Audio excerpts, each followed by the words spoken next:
बिस्मिल्लाहिर्रहमानिर्रहीम अस्सलाम वालेकुम डियर स्टूडेंट्स। मैं हूं हबीबुल्लाह कमर और आप देख रहे हैं दी ITeducation.com YouTube channel. CS504 software engineering short lectures की सीरीज़ में आज का हमारा जो लेक्चर है इसमें हम कॉन्टेक्स्ट डायग्राम के ऊपर बात करेंगे कि कॉन्टेक्स्ट डायग्राम क्या होती है, और इंशाअल्लाह अज़ीज़ हम इसमें ये भी देखेंगे कि कॉन्टेक्स्ट डायग्राम के बाद इसके लेवल्स क्या होते हैं और यूज़ केस डायग्राम जो है वो किस तरह से बनाई जाती है। बड़ा ही इम्पोर्टेंट लेक्चर है। असाइनमेंट के हवाले से भी बाज़ औक़ात असाइनमेंट आती है तो उसमें कॉन्टेक्स्ट लेवल डायग्राम ही बनाने को दी जाती है या यूज़ केस डायग्राम जो है वो पहली असाइनमेंट में दी जाती है। जी, कॉन्टेक्स्ट डायग्राम जो होती है ये किसी भी प्रपोज्ड जो सिस्टम होता है उसकी सबसे आप कह लें कि बेसिक डायग्राम होती है जिसके अंदर हम स्कोप डिफाइन करते हैं अपने सिस्टम का।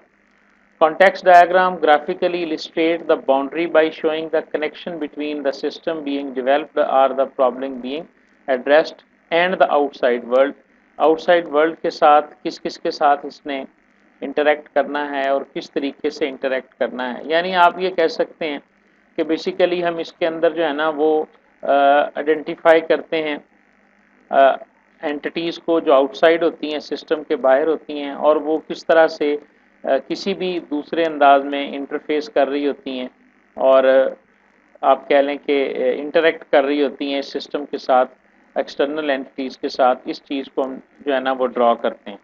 बहुत ही सिंपल सी एग्जांपल है ये एक केमिकल ट्रैकिंग सिस्टम की। केमिकल ट्रैकिंग सिस्टम जो है ये 4 चीज़ों के साथ इंटरेक्शन करता है। मसलन आप देखें ये केमिस्ट्स के साथ है, परचेजिंग डिपार्टमेंट है, हेल्थ एंड सेफ्टी है, ट्रेनिंग है और केमिकल स्टॉक रूम है। इन चारों के साथ ये सिस्टम किस तरह से कौन कौन सी इनपुट देगा, कौन कौन सी आउटपुट देगा, इस तरह एक बहुत ही बुनियादी लेवल की डायग्राम देखें। इसमें किसी जगह नहीं पता फंक्शनल रिक्वायरमेंट्स कौन सी हैं या किस तरह से फंक्शंस कैरी आउट होंगे। सिंपल हमने ये बताया हुआ है कि एक सिस्टम जो है उसका नाम है, उस सारे सिस्टम को दरमियान में आप सर्कल की सूरत में बना के लिख देते हैं केमिकल ट्रैकिंग सिस्टम, और हम सिर्फ ये शो कर रहे हैं केमिस्ट के साथ ये क्या करेगा। ये केमिकल कंटेनर इसे इनपुट दिया करेगा, केमिकल रिक्वेस्ट इसे आया करेगी, ये उसके जवाब में केमिकल कंटेनर दिया करेगा, इसे वेंडर कैटलॉग की क्वेरी आएगी और ये वेंडर कैटलॉग की इंफॉर्मेशन जो है वो केमिस्ट को प्रोवाइड करेगा। किस तरह से क्वेरी जनरेट होगी, किस तरह ये काम करेगा, इसे हम बिल्कुल भी यहाँ पे बयान नहीं कर रहे। तो ये कॉन्टेक्स्ट लेवल की जो डायग्राम्स होती हैं ये बेसिकली इनको डिफरेंट लेवल्स के अंदर हम डिवाइड करते हैं, और लेवल से मुराद यहाँ पर इसका होता है कि कॉन्टेक्स्ट लेवल जो है ये आपके विजन को और आपके स्कोप को जो है ना वो बयान कर सकती है। और अगर आप अपने SRS के अंदर विजन और स्कोप स्टेटमेंट बना रहे हैं या अलहदा से आपने विजन और स्कोप डॉक्यूमेंट बनाई है तो उस डॉक्यूमेंट का हिस्सा कॉन्टेक्स्ट डायग्राम हो सकती है। हर ऑर्गेनाइजेशन का डिफरेंट तरीक़ाकार होता है। कुछ ऑर्गेनाइजेशंस जो होती हैं वो कॉन्टेक्स्ट डायग्राम्स और विजन और स्कोप डॉक्यूमेंट अलहदा बनाती हैं। कुछ जो हैं वो सॉफ्टवेयर रिक्वायरमेंट स्पेसिफिकेशन के अंदर ही जो है ना वो विजन और स्कोप स्टेटमेंट को जो है ना वो रख लेती हैं। बहरहाल दोनों सूरतों में जो है अगर आप चाहें तो आप किसी भी सिस्टम की कॉन्टेक्स्ट डायग्राम बना सकते हैं। मैं आपको कुछ और एग्जांपल्स भी दिखा देता हूँ। यहाँ पे हम लिख लेते हैं जी, यहाँ पे कॉलेज मैनेजमेंट सिस्टम, और ये देखें जी मैं लिखता हूँ कॉन्टेक्स्ट डायग्राम कि जी मुझे इसकी डायग्राम कॉन्टेक्स्ट डायग्राम दिखा दी जाए। अगर आप देखें तो बिल्कुल उसी तरह की डायग्राम है कि जनाब आपका कॉलेज मैनेजमेंट सिस्टम उसने दरमियान में रखा और जिन जिन से उसने इनपुट लेनी है उन सिस्टम्स का नाम है, और जहाँ जो जो चीज़ उसने आउटपुट देनी है उसका नाम है। इसे लेवल 0 कॉन्टेक्स्ट डायग्राम कहते हैं, यानी फर्स्ट लेवल भी इसे डायग्राम कहते हैं। इसके अंदर कोई डिटेल नहीं है। अगर हम चले जाते हैं किसी मज़ीद इसकी डिटेल में चले जाते हैं, जैसे ये डायग्राम है, अब आप देखें इसके अंदर क्या है कि हम मैनेज मॉड्यूल्स के अंदर आ गए और उसको हम डिटेल में बता रहे हैं। ये सारी चीज़ें भी उस सिस्टम का हिस्सा हैं, बल्कि ये सब सिस्टम है, और अब हम एक सिस्टम को आगे डिफाइन कर रहे हैं। इसे हम कहते हैं second level data flow diagram. तो जो लेवल्स होते हैं कॉन्टेक्स्ट लेवल में, इसका मतलब होता है डिटेल्स, कि जितनी डिटेल आप ज़्यादा से ज़्यादा आगे बनाते चले जाएंगे उतनी डिटेल जो है वो आपकी उसके अंदर आती चली जाएगी। ठीक है जी।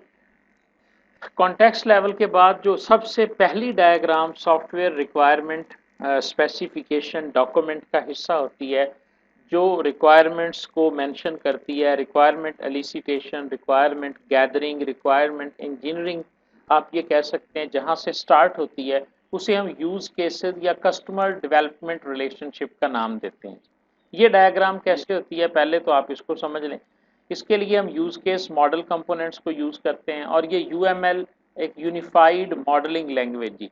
ये सारी डायग्राम्स जो है ना, जितनी भी कॉन्टेक्स्ट लेवल हैं या यूएमएल डायग्राम है या यूज़ केस डायग्राम है, इनके लिए ना अब एक लैंग्वेज बना दी गई है जो कि स्टैंडर्ड लैंग्वेज है और उस लैंग्वेज को कहा जाता है यूनिफाइड मॉडलिंग लैंग्वेज, यानी डायग्राम बनाने की भी ज़ुबान है। जिस तरह सूडो कोड लिखने के लिए भी एक लैंग्वेज है कि जी आप ये सिंटैक्स जो है ना वो फॉलो, डायग्राम्स बनाने की भी बाकायदा एक स्टैंडर्ड लैंग्वेज है। और यूएमएल की अगर आप हिस्ट्री पढ़ें, ज़रूर इसके बारे में आपने पढ़ना है।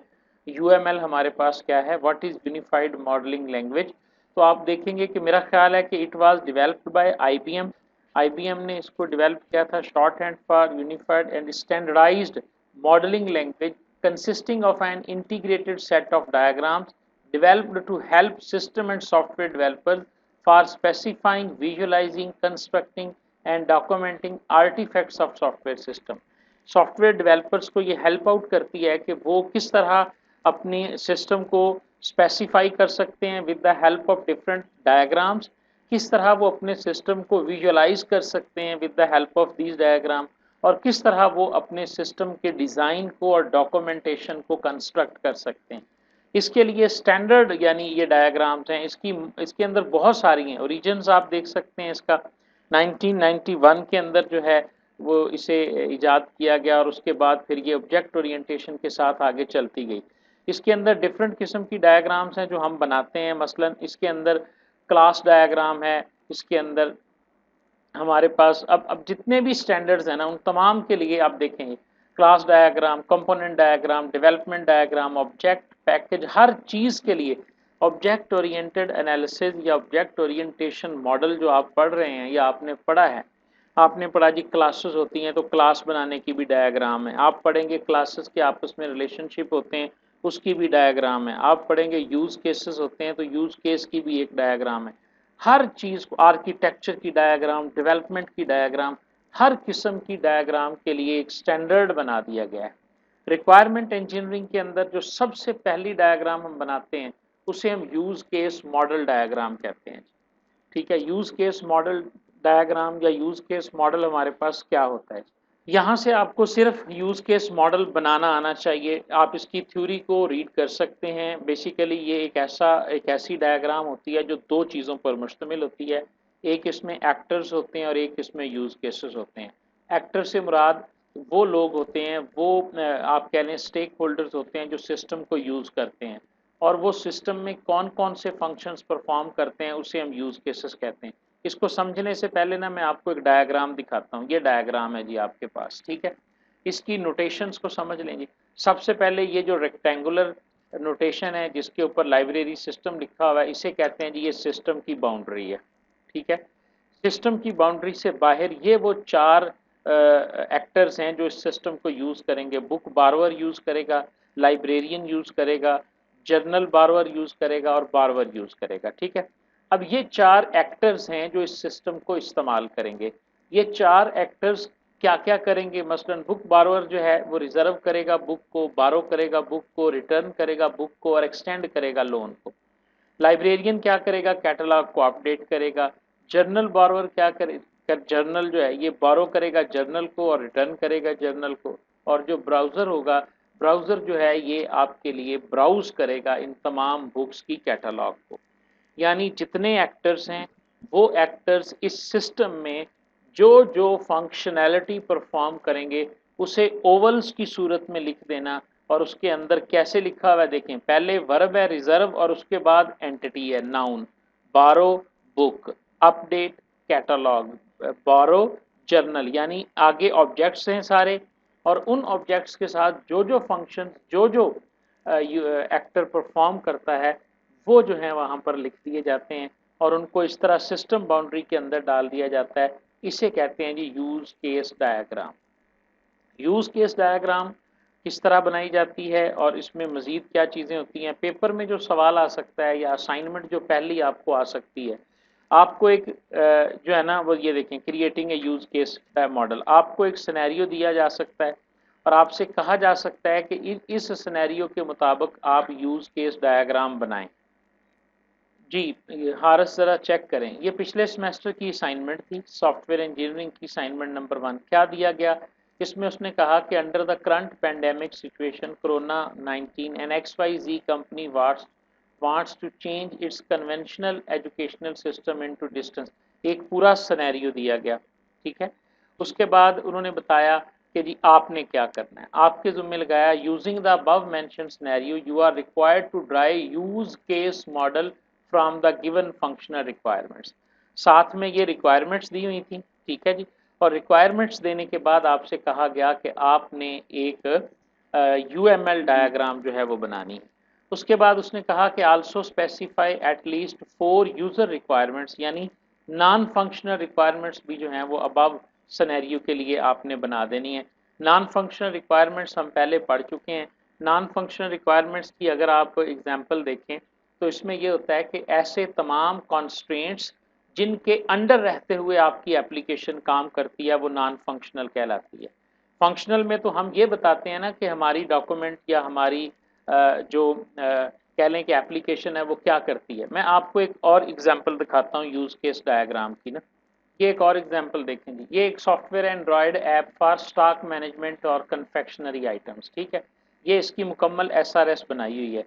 अब इस SRS के अंदर आप देखें कि सबसे पहले हमने स्कोप ऑफ द प्रोजेक्ट बयान किया कि जी इस प्रोजेक्ट का स्कोप क्या है। ये हाफ पैरा होता है या यानी तकरीबन 5 से 8 लाइनों का एक पैरा आपने लिखा। फंक्शनल रिक्वायरमेंट्स हमने लिख दी, business manager will open log in the system, admin will this one admin, इसमें सारी वो फंक्शनैलिटीज़ हैं जो ये सिस्टम परफॉर्म करेगा और ये आम तौर पे दी होती हैं। अगर आप इस सिनेरियो को देखें जो असाइनमेंट पहली थी, यहाँ से इसका स्कोप बनेगा जी, ये स्कोप ही है एक किस्म का और ये उसकी रिक्वायरमेंट्स हैं। Provision of login interface to the teacher, इसका मतलब है टीचर विल लॉगिन, ठीक है। Student will login, student also login करेगा। तो इसकी जो डायग्राम बनेगी, जो मतलब इसके अंदर डायग्राम बनेगी इस सिनेरियो की, वो देखें। अगर हम इसकी यूज़ केस डायग्राम बनाने की बात करते हैं तो विजियो के अंदर ही ये बनेगी और हम इसको इस तरह से डिज़ाइन करेंगे। ये देखें जी, ये UML डायग्राम है। यहाँ से हम सिस्टम बाउंड्री लेके आ जाते हैं और जो सिस्टम का नाम होता है वो यहाँ पे मेंशन कर देते हैं। फॉर एग्जांपल हम कॉलेज मैनेजमेंट सिस्टम लिख देते हैं, ठीक है। उसके बाद ये एक्टर्स हैं, यहाँ पे एक्टर, अब वहाँ पे टीचर भी लॉगिन करेगा, स्टूडेंट भी लॉगिन करेगा, ये लिखा हुआ है। टीचर भी लॉगिन करेगा और स्टूडेंट भी लॉगिन करेगा। तो हम यहाँ पे एक टीचर का बनाएंगे और एक स्टूडेंट का बनाएंगे। इस पर डबल क्लिक करेंगे तो इसका नाम जो है वो आप ये देखें, इस पर आप डबल क्लिक करेंगे और इसका नाम आप टीचर लिख देंगे, ठीक है। और इस पर डबल क्लिक करेंगे और इसका नाम जो है वो आप स्टूडेंट लिख देंगे। अब यूज़ केस के लिए आप यहाँ से ये देखें बॉक्स बना हुआ है, इसको आप ड्रॉ करोगे, डबल क्लिक करोगे और इसके अंदर आप लिख दोगे लॉगिन, ठीक है। और लॉगिन सिस्टम, सिस्टम में ये लॉगिन हो जाएगा। और ये चूँकि ये दोनों ने करना है तो इसलिए हम इसको दोनों की तरफ ही मूव कर देते हैं कि जी ये भी करेगा और आपका यूज़। इस तरह आपको जो रिक्वायरमेंट्स दी जाती हैं आपने उसकी यूज़ केस डायग्राम जो है ना बनानी होती है। यूज़ केस डायग्राम के अंदर जो दूसरी चीज़ इसके अंदर मेंशन होती है, नंबर 1 आपको पता चल गया जी। यूज़ केस डायग्राम में ये एक एग्जांपल है, एक्टर्स होते हैं और यूज़ केसेस होते हैं, एक्टर्स और यूज़ केसेस। इस बात की तो समझ आ गई होगी यकीनन आपको। यूज़ केस डायग्राम के अंदर जो दूसरी चीज़ होती है इम्पॉर्टेंट है, ये भी ये होते हैं relationship among the use cases. Use cases के दरमियान ना ये यानी ये जैसे एक ये यूज़ केस है, एक ये है और ये यूज़र है, इनके दरमियान रिलेशनशिप हो सकते हैं। इनके दरमियान जो रिलेशनशिप होते हैं जी, सबसे पहले तो आपने ये समझना है वो सिर्फ दो किस्म के हैं। एक का नाम है यूजेज रिलेशनशिप, एक का नाम है एक्सटेंड्स रिलेशनशिप। आपने इन दोनों की तारीफ याद करनी है। जब एक यूज केस दूसरे यूज केस को इस्तेमाल करता है, ये देखें, इन्वोक करता है और उससे वो काम करवाता है, तो ये इसका मतलब है यूजेज है। और जब एक यूज केस क्या करता है कि एक देखें, ये फ़ोन कॉल है, इसने एक कॉपी बनाई इस यूज केस की और फिर उसको जो है ना उसने इस्तेमाल किया, तो इसे हम एक्सटेंड्स कहते हैं। कुछ किताबों में यूजेस और इंक्लूड्स लिखा हुआ है, यानी अगर आप किसी जगह देखें ना कि किसी में लिखा हुआ है यूजेस और एक्सटेंड्स, और बाज़ जगह पे इसको इनको दो नाम दिए जाते हैं कि ये यूजेस और इंक्लूड्स के रिलेशनशिप होते हैं। ये आपके सामने एक और मिसाल बनी हुई है। समटाइम्स हम इस तरह करके भी इसको बना लेते हैं कि different actors can be one use case additionally the actors defined, यानी ये हमने करके देखा हुआ है कि देखो जी ये यूजर भी इसको यूज करता है यूज केस को, और ये भी करता है, ये भी इन दोनों में यूज होता है, बल्कि तीन में यूज होता है, कस्टमर भी यूज करता है, रिटेल भी करता है और ये भी करता है। सिंपल इस तरह की जो डायग्राम है, और ये नीचे हमने बनाया, ये इंडिविजुअल कस्टमर है, ये कारपोरेट कस्टमर है। ये जो होते हैं ना ये बहुत कम यूज होते हैं, जिन्हें हम एक्सटेंडेड यूजर कहा जाता है। आमतौर पर सिस्टम बाउंड्री, एक्टर्स और उसके दरमियान ये यूज केसेस होते हैं। इनको ड्रॉ करते वक्त ये देखें कि जो यूज केस होता है परफॉर्म, पहले वर्ब होती है बाद में नाउन होता है। Perform card transaction, process customer bill, reconcile transaction, और ये नाउन होते हैं। कस्टमर्स हो गया, यूजर हो गया, टीचर हो गया, एडमिन हो गया, ये सारे जो होते हैं ये आपके एक्टर्स होते हैं। तो इस तरह आपको एक्टर्स बनाने की जो है ना, मतलब एक्टर बनाना आना चाहिए, यूज केस डायग्राम जो है ये बनानी आनी चाहिए गिवन सिनेरियो में से। और इसी से रिलेटेड जो है वो आपकी पहली असाइनमेंट जो है ना वो आ सकती है, या तो सिनेरियो दिया होगा, और ये मैंने आपको एग्जांपल दिखाई भी है, ये पिछले साल की पहली असाइनमेंट है, ठीक है। इसमें ये सिनेरियो दिया हुआ है और सिनेरियो के बाद आपसे पूछा हुआ है या तो नॉन फंक्शनल स्टेटमेंट बताओ और या फिर ये भी बनाओ। अब नॉन फंक्शनल स्टेटमेंट्स क्या होती हैं, मैंने पढ़ाया था, ऐसी स्टेटमेंट ऐसी रिक्वायरमेंट्स जो बताती हैं ये नॉन फंक्शनल है। यही एग्जांपल है सबकी। एक्सेसिबिलिटी के बारे में लिखें कि ये सिस्टम किस कब एक्सेसिबल है, ये बताएं ये सिस्टम कितना सिक्योर है, ये बताएं ये सिस्टम कितना रिलायबल है, इसका बैकअप कैसे होगा, रिकवरी क्या होगी और कितनी देर में बैकअप और रिकवरी होगी, इसकी मेंटेनेबिलिटी क्या है, इसकी पोर्टेबिलिटी क्या है। ये 10 से 12 फिक्स नाम है। और ये भी देखें आपके सामने एक डायग्राम और नज़र आ गई आपको, ठीक है जी। एडमिन और मैनेजर ये ही है, और ये ऐड प्रोडक्ट करता है। ऐड प्रोडक्ट जब की जाती है तो ये स्टैक को अपडेट कर देता है, तो आप देखें ये स्टॉक को अपडेट कर देता है, तो ये यूजेस कर रहा है, ठीक है। ये सारे यूज केसेस जो हैं वो अपडेट स्टॉक वाले को यूज कर रहे हैं, इसमें कहीं एक्सटेंड्स का रिलेशनशिप नहीं बन रहा। ज़्यादातर जो रिलेशनशिप बनते हैं वो यूजेस के ही बनते हैं जी। तो ये हमारा आज का लेक्चर था जी, जिसके अंदर हमने यूज केस डायग्राम को भी बनाना सीखा, कॉन्टेक्स्ट डायग्राम को भी बनाना सीखा, और ये आपकी पहली असाइनमेंट 100% मुझे पूरा यकीन है कि इसी तरह की होगी कि आपको एक सिनेरियो दिया जाएगा और आपको उस सिनेरियो में से स्कोप स्टेटमेंट, विजन स्टेटमेंट या कॉन्टेक्स्ट लेवल डायग्राम और यूज केस डायग्राम बनाने के लिए कहा जाएगा। थैंक यू वेरी मच जी, बहुत शुक्रिया।